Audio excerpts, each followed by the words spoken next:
Conversations with Elders, hosted by yours truly, Louis-Virie Blanche, welcoming you, where we will be TED-talking in tongues with the elders of all ages, all generations, all races, cultures, and creeds. All gender, religious, or political preferences will be honored and encouraged. Conversations with Elders, where it is our treasured pleasure to roll out the red carpet of golden liquid love light to you in honor of the Queendom Come, soul dancing free to life's heartbeat drum in honor of mother, daughter, sister, lover, priestess, goddess, friend, sharing the blessings of love's perfect stranger. Deja vu.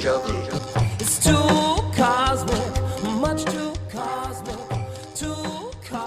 for me. Much too cosmic.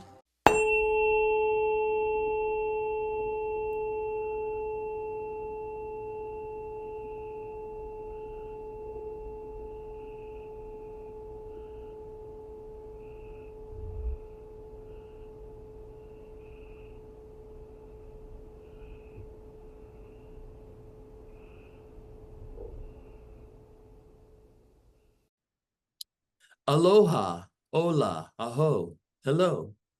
This is Louis-Virie Blanche, and you've joined Conversations with Elders, where we roll out the red carpet of golden liquid love light in honor of grandmother, mother, daughter, sister, lover, warrior, priestess, goddess, and friend. And blessed be we are together once again with Enolia, Dr. Enolia Foti, who embodies all those personifications of the beauty of divine femininity. How are you?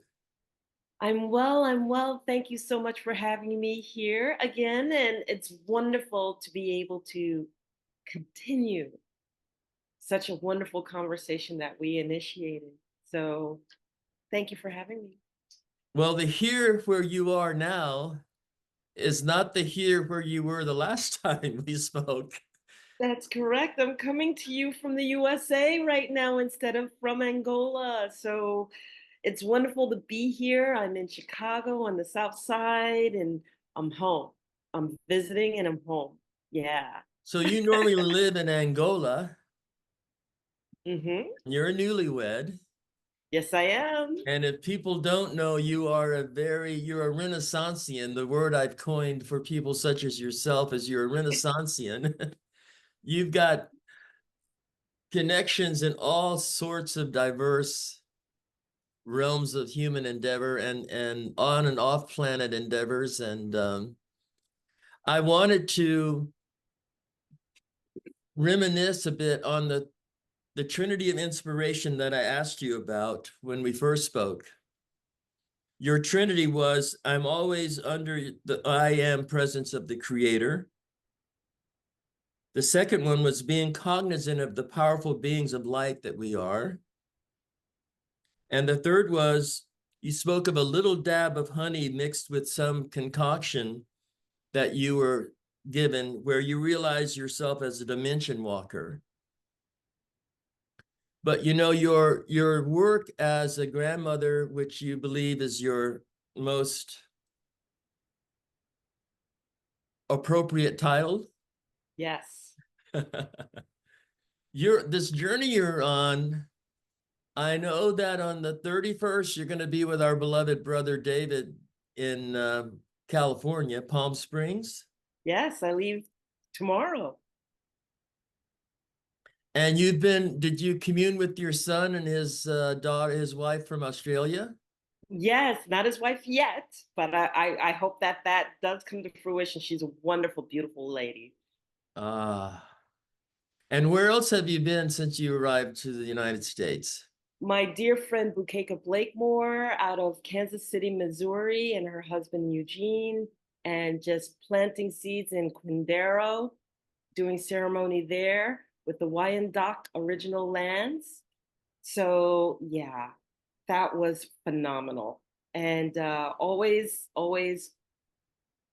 looking to celebrate the ancestors. So you're going to make a visit to Ohio. You're going to do like a drum building workshop in Ohio? Yes, I'm going to be working with a beautiful elder named Juanita Roberson, and we will be right by Serpent Mound when we work. So, Hope Springs is also another location that we're going to be at right by there. So that area will be next week, starting the 4th of September to the 11th of September. That's where I'll be. I get chills. I love Serpent Mound. Yes, she's been good to me. I say she, but it's been good to me, and a lot of a lot of beautiful ancestry there, a lot of magic there. So tell us about the Native Nations Festival. That's coming up for you as well. Yeah, the Native Nations Festival is an intertribal festival that really celebrates all tribes as we come together. We use this particular powwow not as a competition, because a lot of times powwows can be competitions for dance intertribal, but or single tribe. But we use it as a method of education and educating the people around us of the various nations and the history of the nations. It's an opportunity for people to come and ask questions that they've always wanted to ask but been afraid to ask. It's an opportunity, and as their spiritual leader, to come have a conversation with me about what weighs heavy on your heart. And I just engage and speak with people all throughout the festival. We open up just like any other powwow, sacred fire. We have our fire keepers there. You can come in, lay your prayers down, and enjoy and be educated by the dancers that come from all across the U.S. to dance. Now, where is that taking place? In New York? It takes place at the Watson Homestead or the Watson Farm, and that's upstate New York in Painted Post, New York. And that's considered the southern tier, so that's an hour and a half straight south of Rochester, right on the Pennsylvania border. And you were one of the founders of that event? Yes, I am. Yes, I am. Myself, along with a gentleman named Tom Sajasek and Tom Cook. Phenomenal, phenomenal work. You know, a lot of your blessings have to do with such incredible diversity. You've worked with, I want to say, the European culture, the Asian culture, the Native American culture, the African culture, Hispanic culture. The process I that you truly, go through to become who you are. yeah. And people will ask me, so who are you? And I just think that I'm spirit's representation of the world. I'm changing times Quay. Changing times woman is my spirit name. And we need to really shift all of those dividers and separations that are put in place for us to see each other differently, even in identity, and just really come together. I believe that I am a culmination of all people, and that we transcend the division and the dividers that would have us see each other differently. You know, this is the outer shell. It's not who I am. Who I am is the energy, Enolia, changing times Quay, in this, housed in this body. That's who I am. Well, you know, to know who we are, where we come from, and to have a sense of where we're going is so phenomenal.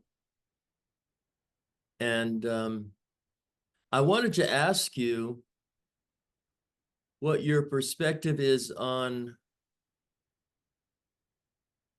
like, how would you differentiate between the soul and the spirit of humans? Some people believe and know for a fact that we have a soul, and our birthright divinity has to do with a soul time eternity. We are always evolving as souls. Is that something that you agree with? I do agree with it because we are an aspect of spirit. Great spirit is in all of us. We are spirit. And the soul is like the gateway between the human side and that spiritual side. It is evolving, learning, it prays, it sees the connection between ourselves and spirit, it hears the ancestors on the other side. It's one foot into the spirit world, but then here it is helping us navigate this world, this human condition. So as we glean information, it learns how to navigate, how to survive, how to transcend, how to learn, how to maneuver through this world in its ever evolving way. But when we are truly open and connected the way that we're supposed to be, it takes direction from that which is higher than all of us to do so. It is the part of us, that soul connection that recognizes other people. And that's why we have an instant soul connection. It recognizes the frequencies, it recognizes the resonance of that other energy being. It is the part of us that holds that free will. It is the part of us that says, I'm an individual, but yet I'm part of the collective. It is the part of us that grows. It is the part of us that we either honor or we, I won't say dishonor, but we neglect or don't listen to when we are supposed to move and we choose not to because we allow the ego to think otherwise for us. When the soul is calling and it's calling you to do and be and move, and we ignore it, it will continue to do so. And that's when we live a dissatisfied life because we ignore that which is calling us when we're supposed to move. And sometimes we are expelled out of our situation. It's forced upon us because we didn't honor what the soul's calling was. And you It work is with, gatekeeping. I'm sorry, you work with individuals and groups. Yes, I do.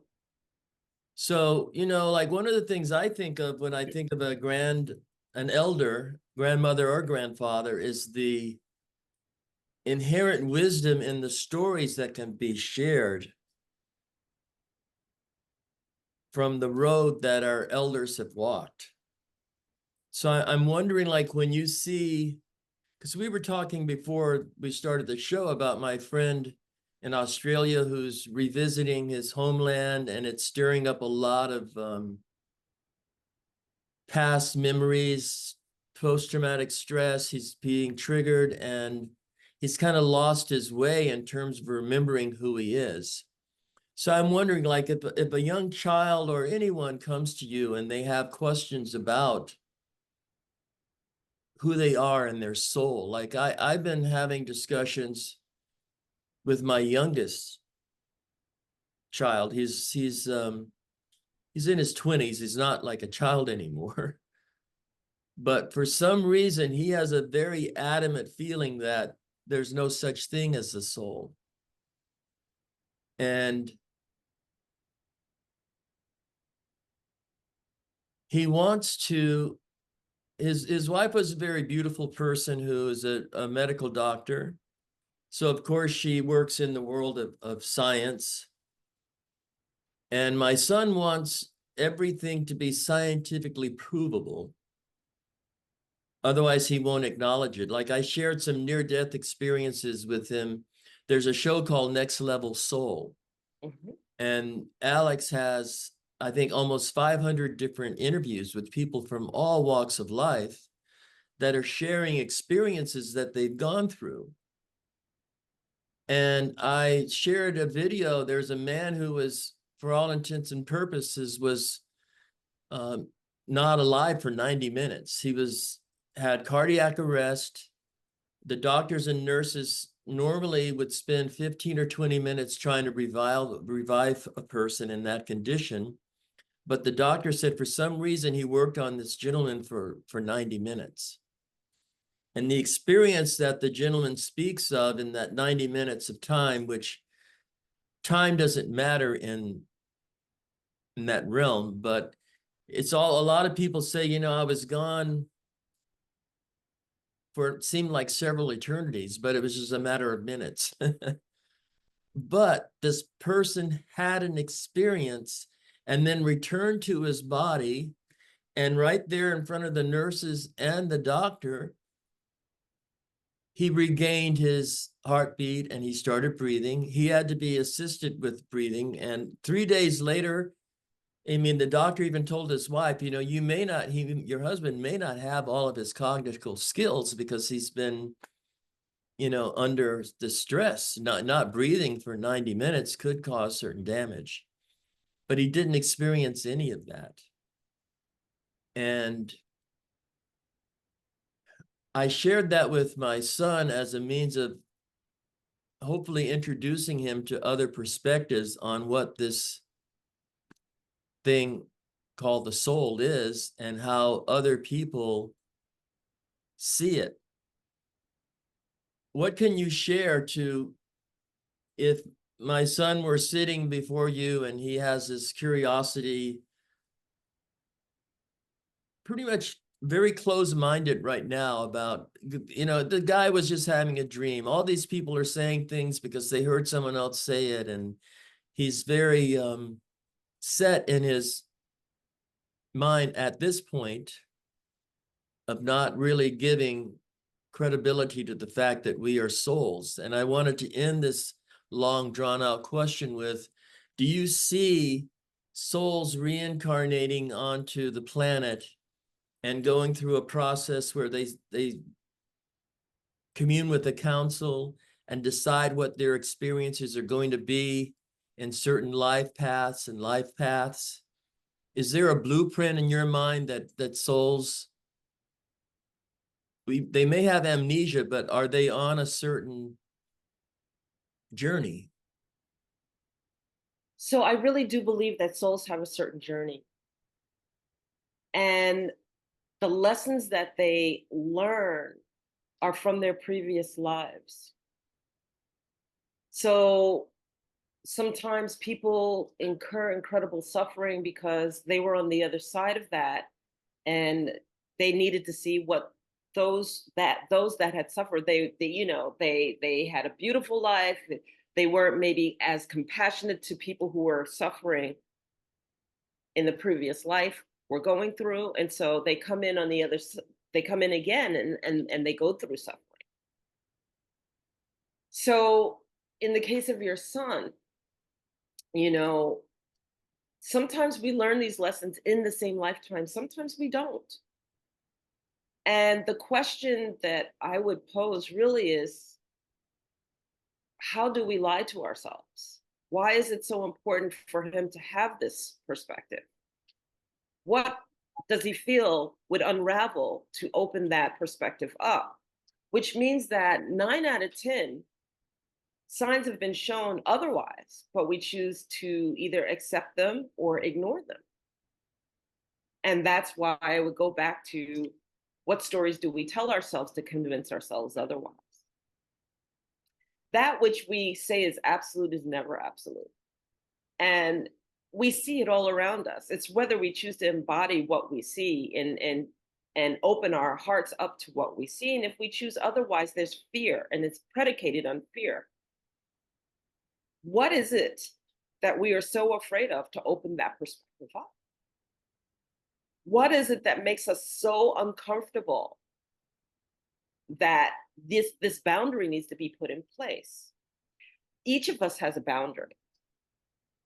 All of us have boundaries. That's why you have something called time.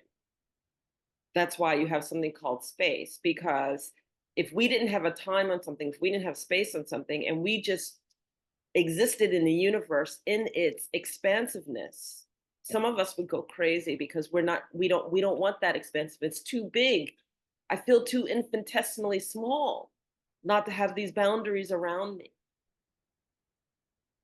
So what we do is we come in the world able to deal with it as a baby, as an infant, and then those who brought us into the world start putting in the boundaries around us. Here's where you can coexist. Here's how you can look. Here's how you navigate through this. Here's how you do that. And then those walls are starting to be created so that my world is smaller and I can work within this world. So that which makes him afraid to open his heart up to what it is in this world that can take place, scientifically proven or not. And by the way, science is proving a lot of metaphysical things anyway. Study with the great philosophers. Might have happened to him in a previous lifetime too that he doesn't recognize. So this is his journey. And his journey to learn, and his journey to expand, and his journey to accept, and his journey to challenge within himself.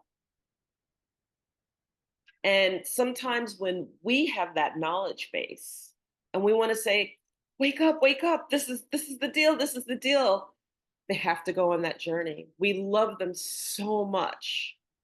We want them to wake up quickly. We want them to bloom quickly. We want them to don't go through what I already went through. I already know that this works.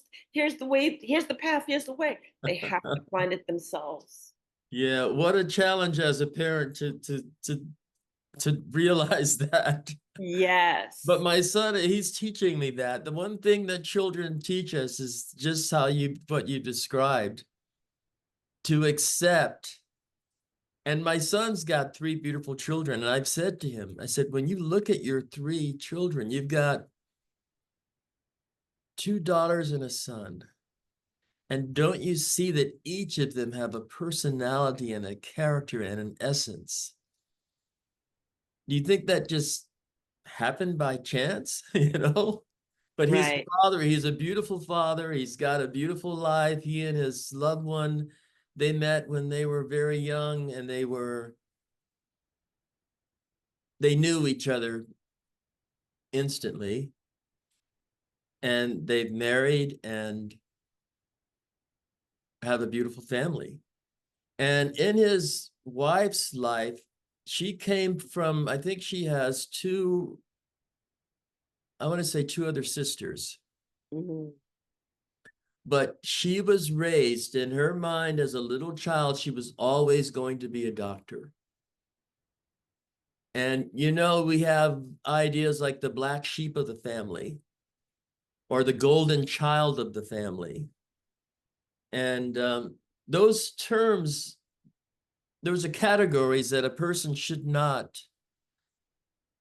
or you would hope that they wouldn't be imprisoned in and labeled as that type of, oh, you're the black sheep of the family, and this one here, this golden child, can do no wrong.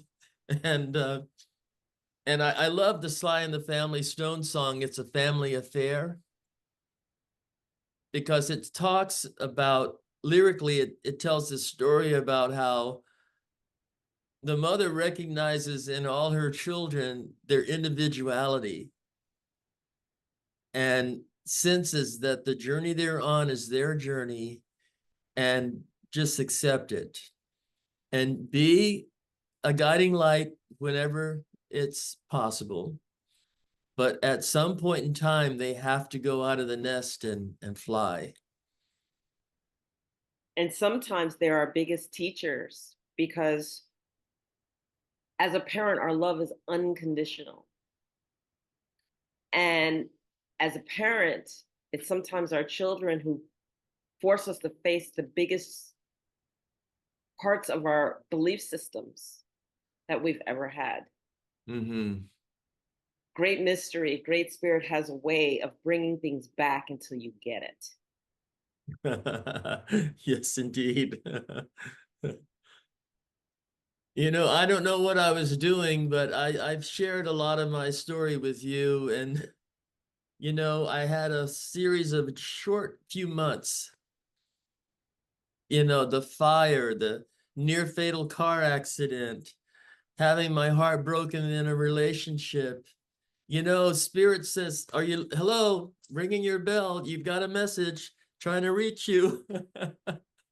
And I had to see myself in action. You know, I had this fire, and it was like something that most people would have seen as a very terrible thing to happen in life.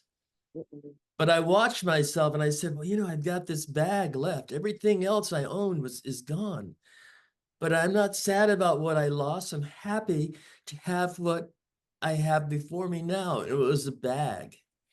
And in that bag was a journal. And then a few weeks after that, that bag and that journal were stolen and then brought back to me. And so it's these kinds of things, you know, I've told my children stories about my experiences in life. In fact, when you did the show with me, my son, my kids, they watched, and it was a way of them getting to know me in a way that they hadn't always been able to, because their mother and I separated, and it's been a rebuilding of our relationship. Their mother passed on, and so it's been interesting. It was very interesting when we did the show, and I realized I sent them the link, but they took the time to listen. And they were very, it was a beautiful process, because it was almost like you gave us the opportunity to have this storytelling time with my children that, you know, they'd heard a few stories here and there. And you know, you get to talking to kids about, well, have you ever heard of the Akashic Records? Mm-hmm. And you go, what? They go, what is that? You know? And it's just phenomenal. We also talked about this. There's a trend happening right now where there's very young, in terms of Earth years called age, there's very young people coming in as very old souls. Yes, very much so. And you spoke of having to work with parents being confronted with a child that seems to be really out of place and saying the strangest things and having the most peculiar thoughts. So what's going on in the world of souls? They say right now that everyone on this planet is really should be really thankful to be here at this time. Yet it is like we're having labor pains. You know, the creation is giving birth to a new era, and all the Mayans and Aztecs, all the ancient indigenous cultures have stories of this time. And I would imagine, is that the main impetus of your work right now, and the journeys that you're taking and the people you're meeting? Are you like ushering in a new era? I'm doing my part to usher in as anybody that Spirit deems appropriate, because the children are coming in smarter and more skillful, and ability to do more, process quickly, let go of limited beliefs easily. And what's happening is that you get parents who are set and stuck in their ways, and they want to be in denial. And you can't be in denial. It's right there in front of you. The ability, the skills, the conversation. And so it's working through the parents' fears of being more open because of the limited beliefs that they have when it's right in front of their face. And this is why I said Spirit has a way of challenging us sometimes by gifting us that which we are most fearful right in front of our face, that we love the most. So the answer to that question is just yes. Yes, across the board. We have to look within and really bring forward that which we trust, because it's in us. That it's unveiled to us. And it's a matter of trusting ourselves. And then trusting ourselves, even though it goes against that which we have been taught and how we coexist and how we navigate through life, it's different. There's no such thing as no, but there's sometimes a such thing as not that way. Not that way. We don't have to view it that way. We don't have to embrace it that way. We don't have to be afraid to not conform. We don't have to be afraid to stand in our truth, even though it doesn't match what everybody else says it should be. Because that container, that framework, what's it founded on? Is it founded on the fears that we have? And so this is the way it has to look like so that we won't be afraid. So when you step back and you look at all of that and you say, okay, this challenges everything that I know to be true, but I'm looking at this child and this child is skilled off the charts. You know, maybe that child knows what I'm thinking and can say it out loud, and I didn't even voice it. Maybe that child can move objects. Maybe that child can tell me what's going on and let me know what's going to take place in the future, and 10 minutes later it happens. And it's undeniable. So there's no let's fix it, something's wrong, they're not conforming, they have this skill, like and I can't deal with it. It's like, okay, they have this skill. Let's help them to cultivate it so that they know that it's a natural extension of self. And the beauty in it, and how to deal with people who can't deal with the fact that they bring a gift. We all bring a gift. And it's all in how we look at it. We all are gifted in one way or the other, whether it's my sense of knowing before you even speak what's going to be said, whether it's my ability to know that 5 minutes later, while I'm looking for a parking lot, I said, I'm going to find it. I'm going to find it here, here, here, here, here. And I just know, and I'm a seer, but I deny it. Whether it's my sense of knowing exactly what to say to you as you speak, to inspire you, to help you shift that one point, and you're a total stranger to me. We all have a gift. Why is it that we can't accept it? Because we understand, scientific or not, that we are energy beings in a human body. And that energy leaves, the shell is no longer works. So why would we look at that energy as a single dimension and not as a multidimensional being with skills and capabilities based on where that hall of souls comes from?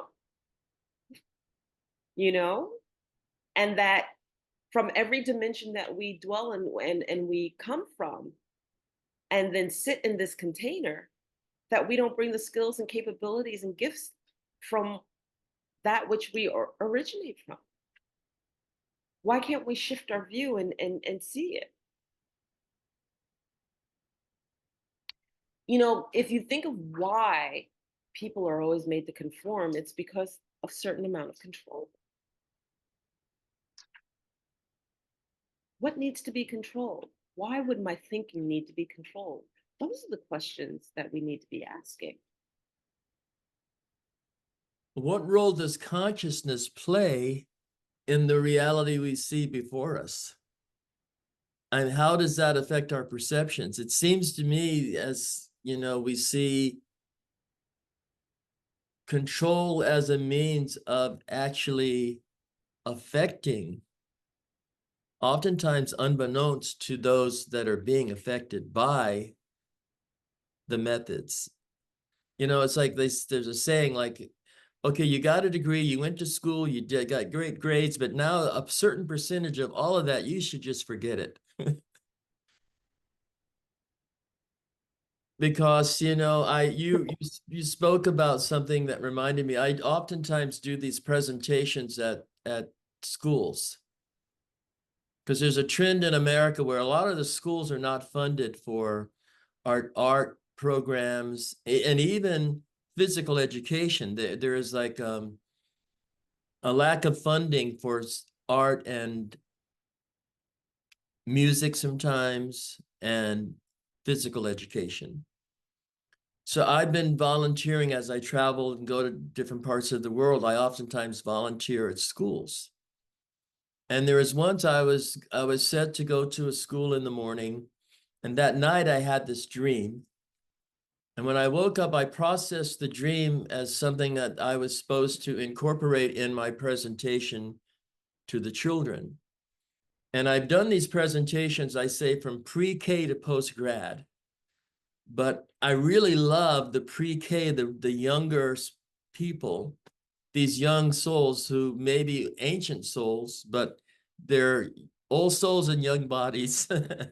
And they may be first, second, and third graders. But I went that morning to the class and I introduced myself. And I told him, I said, I usually talk and I sing songs, and I'm going to do that, but I have something I wanted to share with you. And I said, I want you to know that you have this gift inside you, because you spoke of gifts. And I said to them, I want you to close your eyes and sense the building you're in, the clothes you're wearing, the shoes on your feet, the chair you're sitting in, sense everything around you.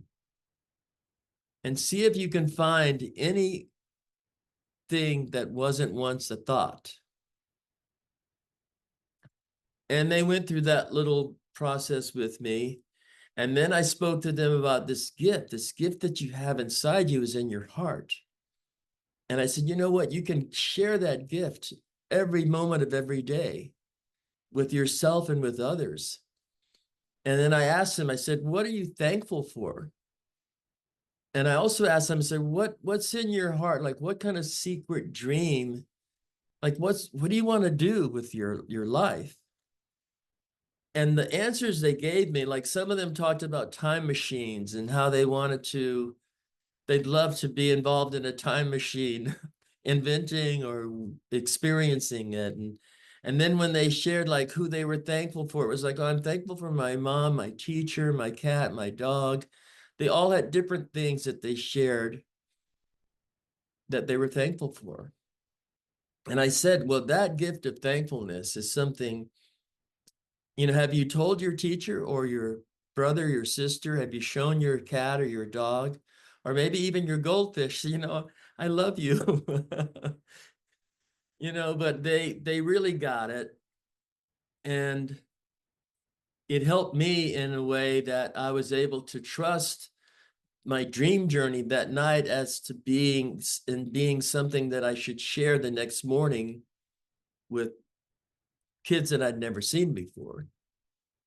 And even some of the teachers wrote me afterwards. They says, we really enjoyed your presentation. And I told them about a song. You heard me sing Sun Song, a little bit of it anyway.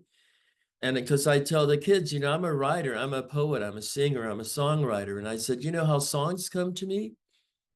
I said, I get a thought, I get an idea, some words come to me. And I said, I was walking through the desert, hot Arizona desert, and the Sun Song that I'm sharing with you now, this is where this song came from. And sometimes I go through a process with the kids where we talk about the planets, the sun, Mercury, Venus, Earth, Mars, all the planets. And we sing a little song about the planets. But this process of storytelling and singing songs and giving these young souls the opportunity to sense the power of thought and consciousness was, I think, in the work I do in that arena, one of the most exciting things and beautiful things that's ever come to me. And I'm very curious as to when you're meeting people of different ages, whether they're young children or whether they're parents, how do you guide them so that their souls get seasoned and their spirits get refined and their hearts get opened and a certain heart-mind coherence happens, how do you have processes that or procedures and practices that you might share when you're working with individuals? The answer is yes. The answer is yes. And I'll say it like this. If you look in the stages of alchemy and you take, let's say, water for the first, you take the stages of alchemy with water and you have a block of ice. That block of ice exists. It consists of many things. And it moves. It has a life, it has an energy, and it moves through the world. You know, maybe it froze, maybe it transitions and it moves around. Maybe that block of ice is in the body of water or whatever. It you know, it can shift, it can move, right? It exists. Well, think of us as that block of ice. Do we ever take the time to step back and be the observer and notice what consists of that block of ice? What consists of us? Notice how we think. Notice how we coexist. Notice how we relate. Notice our relationships. Notice our connection. Do we have one? Notice whether we tend to be positive or negative. Notice. We have to take a look at what that solid block looks like. That's where we begin. How can you work with anything, shift anything, whatnot, when you haven't even taken the time to look? You must look. And whether you love what you see or dislike what you see, you have to look.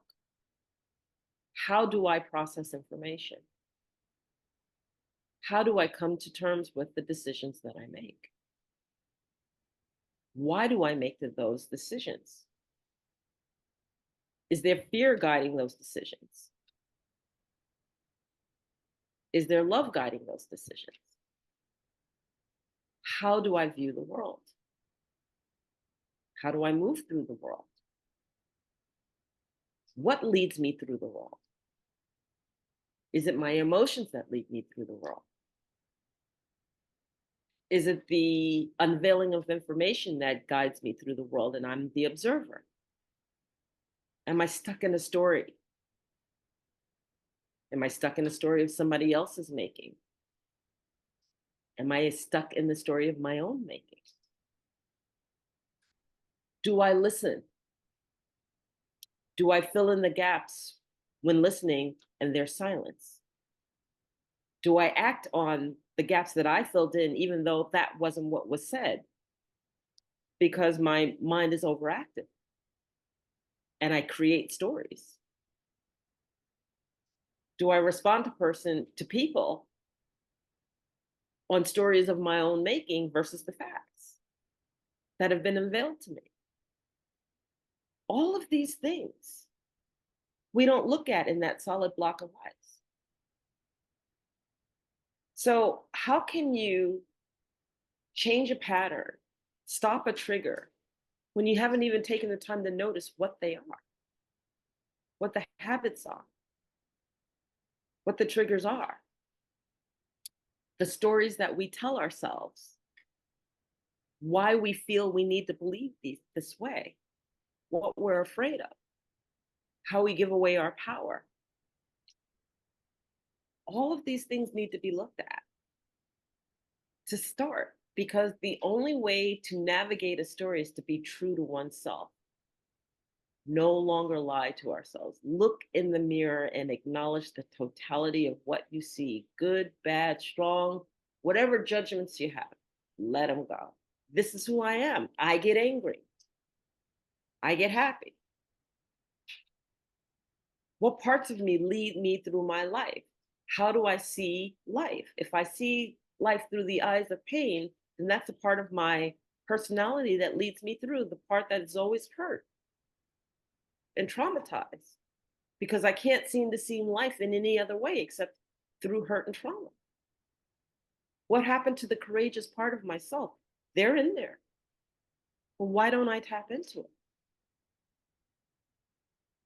So, yes, there is a methodology that wakes you up so that you can be conscious. It's akin to walking like barefoot on the ground.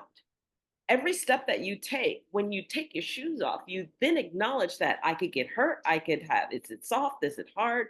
You look before you walk, because what? We don't want to experience that pain. We want to know when we can not be as conscious with it because everything's soft and we can assume that it's soft. But we are barefoot and we do look. Well, what does it take to keep us conscious as we walk through life? It takes practice. It takes understanding that we are barefoot. It takes, okay, pause at that decision point before we go right or we decide to go left. Like, pause before we make that decision, because we make decisions so automatic. And then why are we the way that we are? Is because everything that's set up in this world is to distract us from taking pause. Is that the ultimate curriculum of Earth School? It's the ultimate curriculum of how I choose to approach things. So, and you know, it's really important because it's in those moments of silence, it's in those moments of looking, it's in those moments of introspection that truly allow you to answer those questions. And so, if you want me to help you take pause, I can do that. You know, this is why Tibetan monks, the various different, they take pause. Why? They make you sit with yourself. Sit down, stay still, stop the inputs. Take pause, right? And we fight it tooth and nail because we are programmed.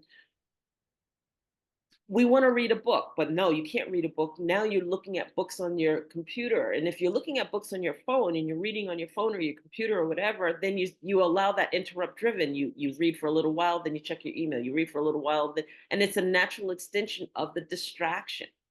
Mm-hmm. Just all these inputs. And then what's happening, what's worse is somebody in their infinite wisdom said that we can't process things more than 30 seconds or a minute. So now even more shorter distracted inputs are coming at us. Because I always say to people, if you can't focus more than 30, 40 minutes, an hour, 2 hours on something of interest to you, I don't want your attention. Go away. I want somebody who can study. I want somebody who can engage, focus, be, because that's our natural state of things. That's our gift. So we have to unravel that, which we allow to distract us fully, and we allow it from such a young age. This is why it's so important for you to talk to those children. That's why I talk to children in the beginning, and I let them know you are the gift. And this is the other point that I wanted to bring. They stop dance and music and arts because that's creativity. And see, what I venture to say is that when we lose our creative mind, we always falter to the imbalance of logic. And the imbalance of logic is that if every single thing has to be logical and there can't be anything creative, then I can control you, because all I have to do is put a framework in your place for you to follow, because that's how you've been trained. You're not going to think outside of the box. And isn't that convenient for me when I want to control you? But creativity says, oh, I'm going to put a pinhole through that boundary and I'm going to go wander in the world. I'm going to, create my walls wobbly. They can't be uniformed. I don't want a circle. I don't want a line. I want wiggly wobblies. And I want to go out this far and in this far and out this far. I want to, create rainbows and sunshines, and there has to be more than colors than that. And I'm going to create colors. I'm going to manifest and bring in something that's never been done before. But what we fail to understand as human beings is that it was the creativity that brought in the technology for us to form our highest logics. No. Yeah. So why would we stifle creativity? I only see one reason: to control and conform. You know, and even science is establishing the fact that the art, the dance, the music assists children and human beings in getting the math and the physics and, you know, all the logical linear way of seeing things gets enhanced by the nonlinear journeys. So there's an interesting, I mean, they might be complementary extremes, but it's interesting how But they're not. Let's take it a step further, right? By sitting still and having that creative mind, what you're truly doing in background is you're tapping into a frequency. oh, And when you tap into that frequency of creativity, what you're basically doing is you're expanding your mind. And I'm thinking of your son. Here's the explanation: you're expanding your mind to tap into a flow of energy that already exists in the universe so that you can bring that wisdom in. This is how people have a knowing of things. And a perfect example of that is who's revealed it to themselves, revealed it to the world, is Terrence Howard revealed it to the world, right? He always introspects and brings in and taps into that energy flow for the characters that he's not. But in the meantime, he's introspected and tapped into the energy flow of physics and mathematics because everything is energy. How did Einstein do it? Do you know that Einstein used to meditate 5 minutes every day, 10 minutes every day? Or the great ones sat there and contemplated. They sat all day with the problem. And what did they do? They meditated on the problem. And what did they do? They tapped into the flow of that stream of knowledge and wisdom that coexists in the universe and brought it in and framed it up and wrote it out and then presented it. And was the world ready? No. So when they passed away, the world finally said, oh, wow, eureka, they were always right. or Galileo, we're going to put you in prison for thinking out of the box. Right. So we tap into this energy flow. And how do we tap into the energy flow? Well, what is the uh, uh, prerequisite for tapping into that flow? Creativity, an open mind. Mhm. The tapping in and the going the next octave on that triad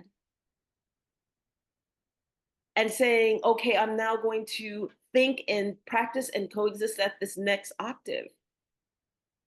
And then bring in my next triad that brings me to the next octave and the next octave until I am in that mainstream flow as my norm. And I don't care what people think in terms of the fact that I'm not conforming to the day to day of how we're supposed to exist through the perception of others, because I'm already at that next octave. You know, that's one thing that you did for me. I'll say vicariously, but as a means of what I call, it was like a synchronicity, a serendipity doodah. One thing that our brother David, you're going to be with David soon. The person that introduced me to David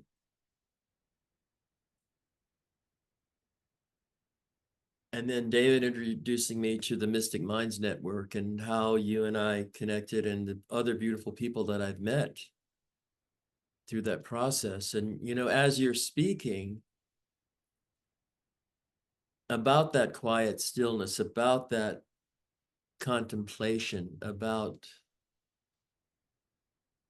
I mean, I can't even begin to express how important that is to me. That's just who I am.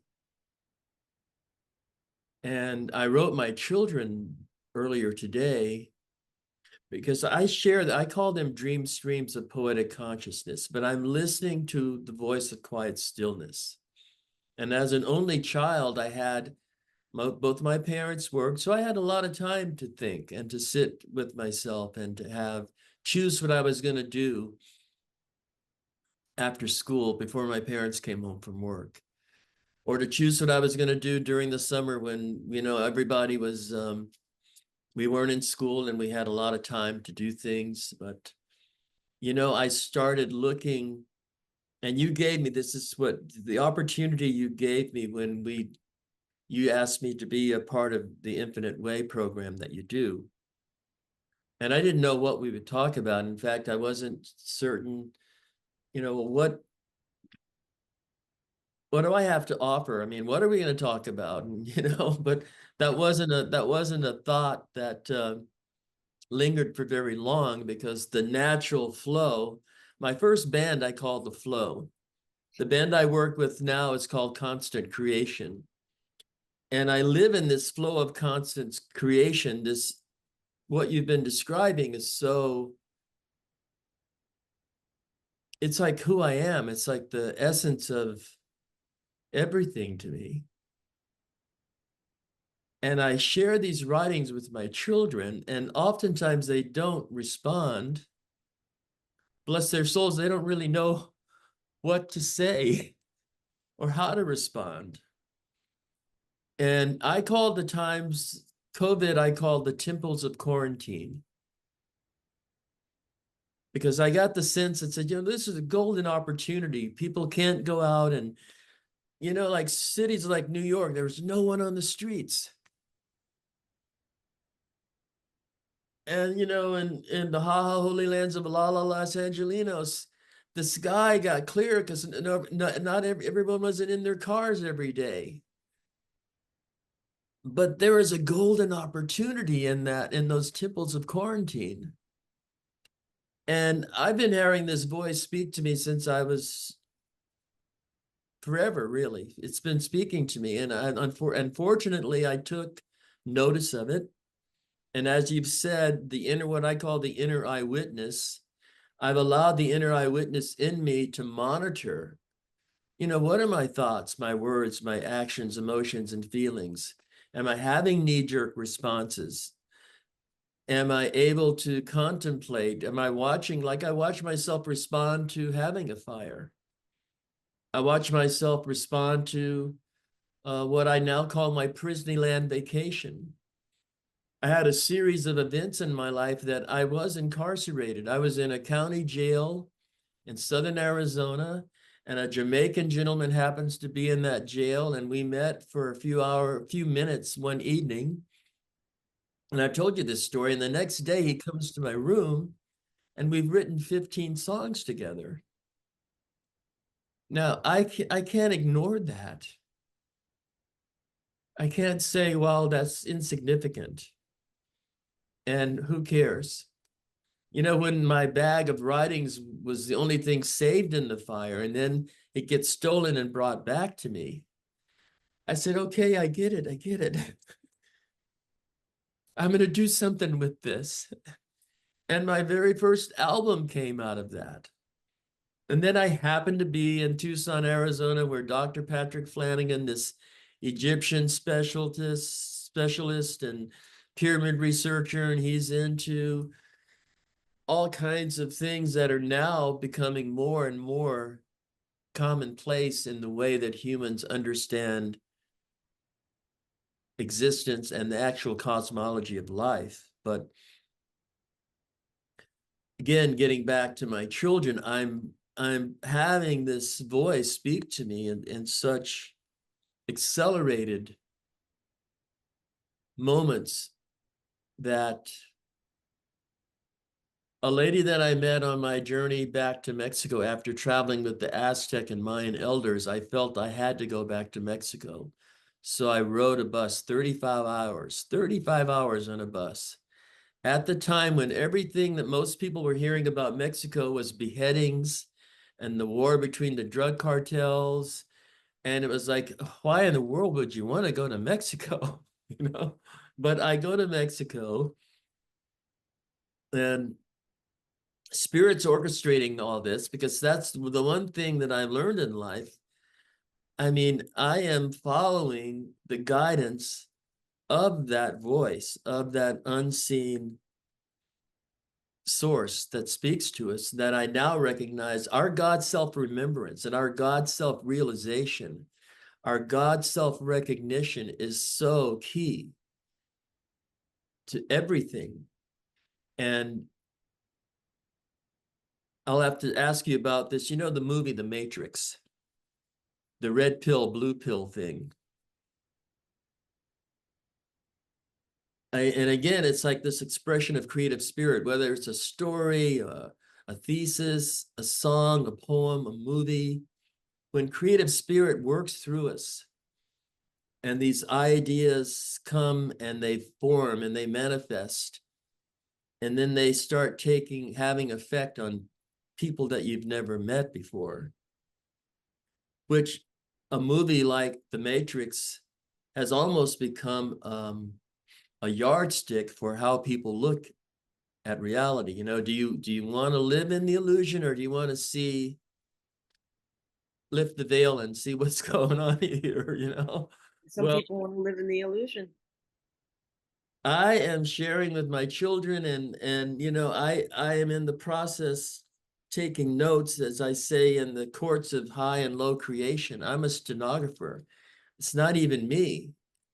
I'm participating in the process, but I'm watching it as much as it might be something that I share with you or anyone else, and you get an experience from it. I'm getting an experience from it. And it began to happen so much more frequently, because I remember as a young child, I honored that voice. I listened to it, but then I said, you know, I got to get a journal. I got to write some of this down, because these words were repeating. They weren't just whispers of eternity that got lost in the winds of change. They said, we're coming back your way here. And so, as I said earlier, I wrote to my kids just today, and I said, you know, you're almost batting 1,000, I said, because when I share these writings with you, I'm not even sure if you're reading them. You hardly ever respond. And so I'm now in this process with my children. And part of this dialogue my youngest son and I have had about the soul has inspired me to, the best I can do with my children is to show them who I am, what I've learned about myself, what I see myself to be in the context of all that is, all that was, and all that forever shall be. And that's a lot to digest in a way, because I have had Akashic record readings that I've shared with my children. And it has been it's been a lot perhaps for them to digest, a little more than they expected to be hearing from their dad. But I'm laying it on the line, and I've been in a beautiful process since we last talked with my youngest son. And all my kids, I have 4 children, and you know, we're all living this moment of existence, and there's so much going on. There's so much opportunity to take that deep breath and sit back in the quiet stillness and contemplate, and to listen. And I'm doing the best I can in terms of offering that opportunity to the ones I love. But I'm so thankful, like, you know, I'll send things to David and he'll respond in beautiful, uplifting ways. And during COVID, I have a bunch of emails and addresses and names, and I'm not a big Facebooker, but I started during the Temples of Quarantine sharing these writings. And it started bringing in responses that, even though I know myself the way I know myself, it's funny how you still need encouragement and a little cheerleading from people to say, you know, that's beautiful, that's great, that's really that really touched me. And I'll say, well, you know, I sense that too. When I was in the process of having this come through me, and after it was all said and done, I look at it and I say, wow, perhaps That that, came from me. yeah, and I said, perhaps I need to share this with people. Yeah, yeah, yeah. And so I give thanks for that process, and I'm wanting my children to know that, you know, when you least expect it, something so precious can come to your life that will open up all those invisible doorways of perception. And my daughter is, I have one daughter and three sons, and my daughter and I were talking about my youngest son, her young brother. And, you know, we're both saying, well, you know, he's going to have his moment. Because my daughter, she's open-minded on other levels that he isn't.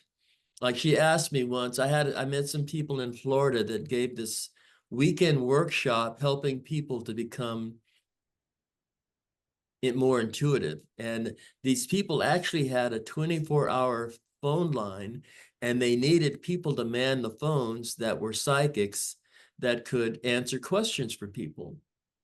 So their means of hopefully finding people to be on their phone lines, they gave these weekend classes. And my daughter asked about it, and I gifted her with a class. So she went that weekend and did the training. And then when the training's about over, they have you sit with the person that you've never known before, never met or seen before. And you just sense what you are picking up from that person and share it with them. So the person that my daughter was paired with, she told her certain things, and the woman kind of initially denied all of it and went on to pair up with someone else. But before the weekend was over, she came back to my daughter and said, you know, I'm sorry. Everything you told me was correct. She had seen a body of water. She had seen certain things in this person's life, and they were all precise. And it was a huge moment of revelation for my daughter to understand that, wow, she was successful in connecting with that voice of quiet stillness and hearing what Source had to say and share through her with this perfect stranger. And as you know, Mystic Minds Network, that's the whole idea of what Priscilla has put together. You imagine these people from around the world or connecting with other people from around the world and just experiencing the magic of the moment and understanding how consciousness speaks to our hearts, souls, and minds. So what a blessing it is. Thank you. Thank you, thank you, thank you. Thank you to all the, you know, I call them cosmic stepping stones and invisible breadcrumbs that lead us on this journey. So I have one thing that I want to share with you that you need to do is that you need to take all of those conversations and capture them. And you're going to put them in a book. And you're going to go, a letter to my children. Because you're a master, and see what's happening is that you're speaking at a level by which he's not ready for yet. He doesn't understand. And so it's okay that he's in denial, because he will understand. He'll understand at a later point in life. And then he's going to go back and he's going to read that material and he's going to get it. Okay? But what you have to do is you have to capture the conversation. And you need to publish it, and you need to give that to him when he's older. And don't worry about now, because the seed is already planted. And so even though the mindset is of one way, remember, you have to water the soul. You have to water that seed that has been planted, and it will be a sapling. And that sapling will go, oh my God, my father was a master and I didn't even realize it. And now I'm truly starting to understand how people regarded him, and they came to him for wisdom. They came to him, and that realization sets in. And then what he will do is he'll crave everything written by you, stated by you, appreciated by you, embodied by you. Because he's still in the growth of a child. And even though we don't see the 20s as a child, it still is a child. It's not very long in this world. Yes, yes. And they're telling me that that's what it is to tell you. So don't allow the sadness to take. It will come, but we want the awakening to happen early, and sometimes it happens late. And so whether he's 30 or 50, it will be recognized. And he'll get it. Thank you. Well, you know, I know that you know, and you know that I know. And we know that this knowing has a mind of its own. Yes, it does. And it's I hear that in my heart, my soul, my spirit, and the total essence of all I've ever been and all I will ever be. I cherish you. I've always told you that. And I cherish the gifts that Spirit continues to give to me. It's such a phenomenal gift to receive, because I've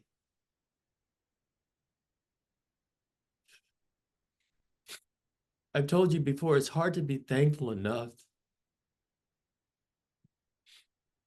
But with children, those little babies that were in that womb, that dark, watery world, and they came out. You know, the mother of my children, that they were all home birthed.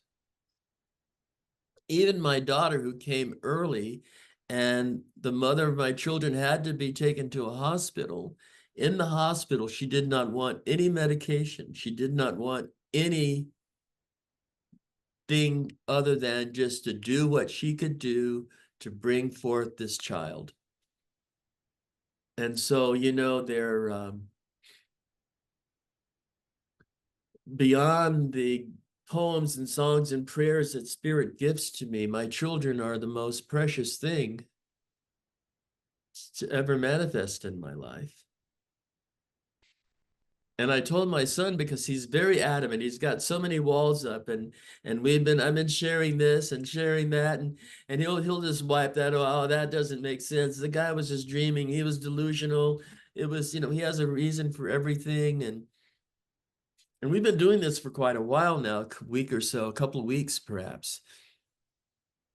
And he said, well, Dad, if this is too hard on you, we don't have to do this. I said, no, I love this. And, you know, I told him, I said, I minored in philosophy. And I mentioned Aristotle, Socrates, and Plato, and I forget which one of them, but, you know, a lot of them were on the streets talking and listening to the voice and channeling through themselves what wisdom was being imparted through this process that you and I are speaking of. That's right. And they had dialogue with groups of people. And I think Plato was a student of Aristotle. Yes. And, you know, I think it was it Socrates who was basically on the streets. And, you know, I have these word plays that come through me, and it's like what we now call freestyling, when a hip hop artist lets spontaneous creation Come right combust through them. through them. Yes. We are witnessing, the essence of life, live and in action. That's right. And who would have thunk it that this set of people that many thought were totally expendable, they don't have degrees and diplomas on their walls. They're living in the worst conditions you might give a human being to live in. And they listened to that voice within, and they trusted it. And now we're just when you know, free. And we're still studying them years later. Here That's we are right. still studying them. Yes, yes, yes. I mean, what an amazing moment.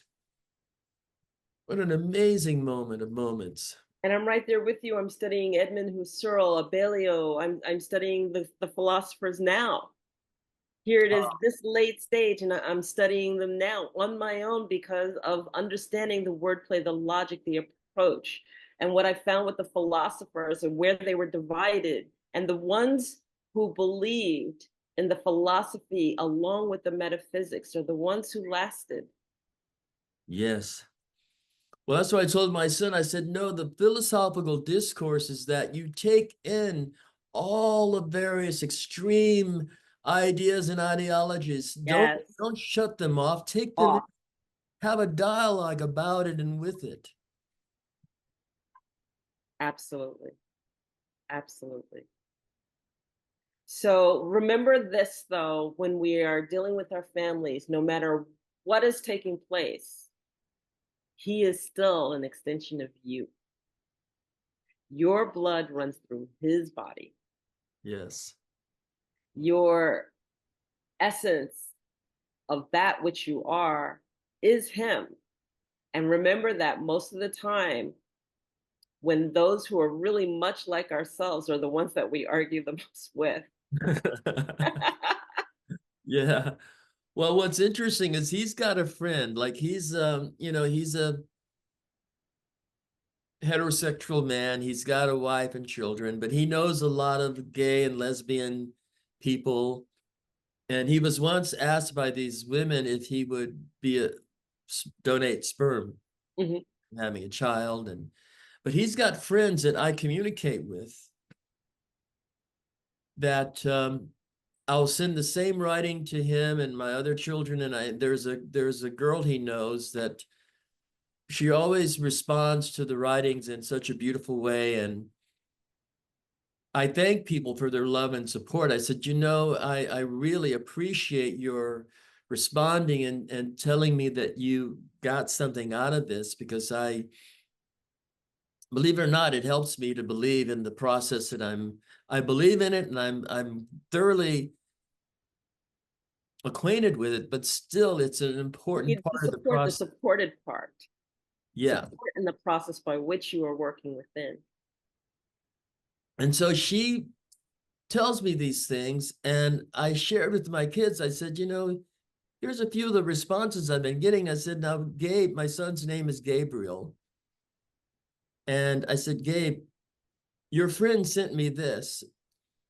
And she said something like how she always honors whatever I share with her. And I wrote her back saying, I'm so thankful for your love and support. And she was on my list. I didn't really remember that she was a friend of my son's until she told me, well, I'm a friend of Gabe's.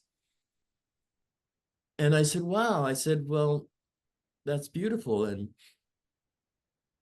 I thanked her for her love and support. And she says, well, she said, you are this phenomenal gift in my life. I always appreciate what you share with me. And she says, your son Gabe is too. So I shared that with Gabe. I said, here's what your friend Amanda sent me, and here's what she said about you, and just some soul food for thought for you, But it's a beautiful process. I told my son, I said, no, no, no, this is so beautiful, us having this dialogue, and it's all good. It's all totally good. Is there anything that, it's always so beautiful having these conversations with you. Thank you for allowing me to be me, and having such an ability to jump heart first into the flow of the mystery of mysteries flowing on the whispers of eternity. I cherish these moments. I cherish these moments because we don't always have the opportunity to find others who understand and who can have this conversation. And I'm grateful for having that soul connection with you. And I'm grateful for allowing spirit to flow through me, because that which we speak about is so much greater than us. Uh-huh. And as the gifts come through, and as we understand that those who do listen and hear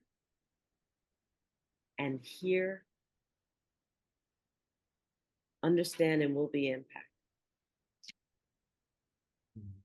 And those who listen but don't hear, the seed has been planted. They will remember. Uh-huh. We are the ripple effect. It starts by having the conversation. It starts by putting our vulnerable selves forward and allowing that conversation to flow.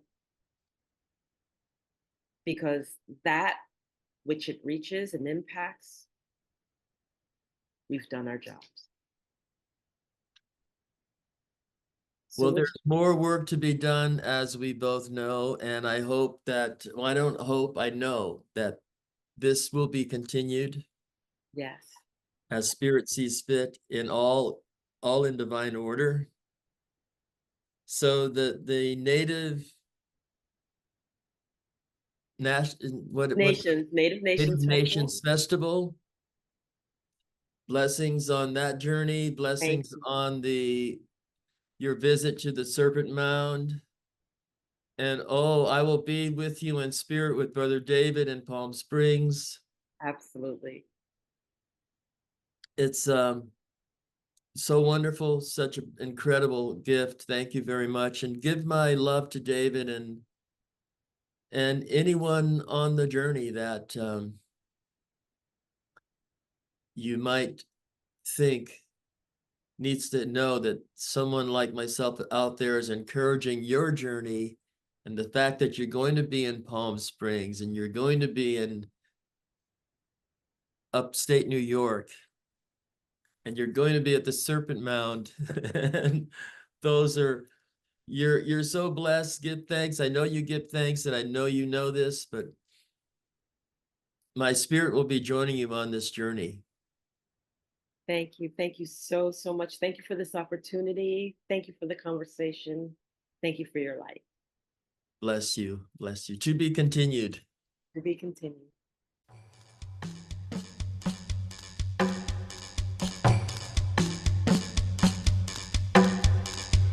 Well, that's it for here and now.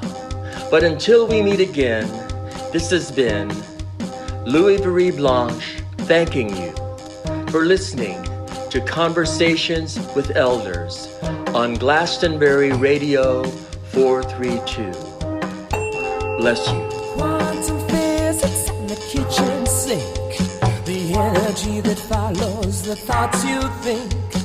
Quantum physics and the cosmic sea, laws of nature too heavy for me. It's too cosmic, much too cosmic for me.